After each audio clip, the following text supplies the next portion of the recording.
South Korean military officials will meet up with their U.S. counterparts later this month to discuss pending bilateral security issues, including the transfer of wartime operational control from Washington to Seoul. The South Korean government wants to push the transfer back to a later date, citing continued security threats from North Korea.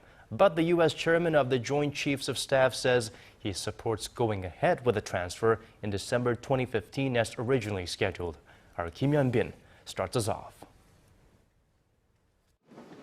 The Korea-U.S. Integrated Defense Dialogue is a two-day meeting scheduled to start on July 30th, and the transfer of wartime operational control from Washington to Seoul in December 2015 is likely to be high on the agenda.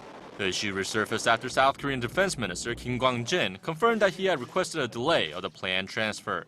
In a meeting with ruling party lawmakers on Thursday, Kim admitted he had spoken with U.S. Defense Secretary Chuck Hagel about the matter at the Shangri-La dialogue in May. The postponement request reflects the current elevated inter-Korean tensions with Pyongyang's threats of war and third nuclear test earlier this year.